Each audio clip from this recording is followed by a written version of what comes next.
آج بات کرتے ہیں طلاق یافتہ عورتوں کا۔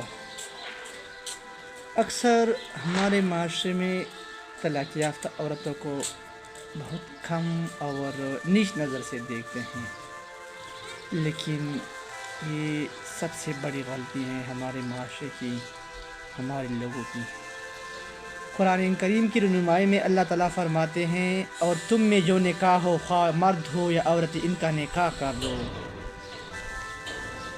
سورۃ النون میں اللہ تعالیٰ یہی بیان کرتا ہے، یعنی اس آیات سے یہ بات واضح ہوتی ہے کہ اسلام نکاح کو آسان بنا دیتے ہیں اور ہر مرد عورت کے لیے جائز رشتہ قائم کرنے کی ترغیب دیتا ہے، چاہے وہ کنواری ہو یا بیوی ہو۔ متعلقہ کہیں بھی یہ شرط نہیں رکھی گئی ہے کہ عورت پہلی بار شادی کرنے والی ہو یا دوسری بار۔ اس طرح بیوہ عورتوں کے بارے میں عدت کے بعد نکاح کی کلی اجازت دی گئی ہے۔ یہ بیان بھی اللہ تعالیٰ نے سورۃ البقرہ میں بھی دیا گیا ہے، جو اس بات کا ثبوت دیتا ہے کہ اسلام میں بیوہ عورت کو عزت کے ساتھ دوبارہ زندگی شروع کرنے کا حق دیا ہے۔ سنت نبی کی مثال کی طرف اگر ہم دیکھیں، نبی کریم صلی اللہ علیہ وسلم نے اپنی زندگی کی ہمارے سب سے بڑی دلیل یہ ہے، آپ صلی اللہ علیہ وسلم نے حضرت خدیجہ رضی اللہ عنہا سے نکاح فرمایا جو پہلے سے بیوہ تھی۔ آپ صلی اللہ علیہ وسلم نے کئی ازواج مطہرات بیوہ یا مطلقہ تھی، جیسے حضرت ام سلمہ رضی اللہ۔ یہ اس بات کا عملی ثبوت ہے کہ کسی عورت کا پہلے سے شادی شدہ ہونا یا اس کی عزت یا مقام کو کم نہیں کرتا۔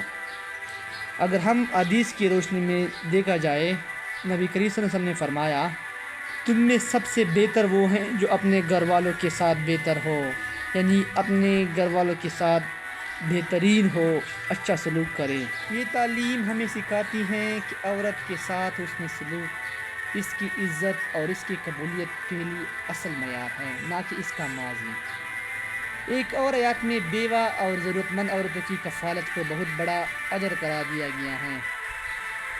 بخاری اور مسلم شریف میں بیوہ اور مسکین کی کفالت کرنے والا اللہ کے راستے میں جہاد کرنے والے کی طرح ہے۔ اگر ہم معاشرے کی حقیقت کو دیکھیں تو سب سے بڑی غلطی یہ ہوتی ہے، بدقسمتی سے ہم نے اسلام کی سادہ اور پاکیزہ تعلیمات کو چھوڑ کر معاشرتی رسم و رواج کو ترجیح دے دی ہے۔ ہم ماڈرن کی طرف یعنی ماڈرنزم کی طرف جا رہے ہیں۔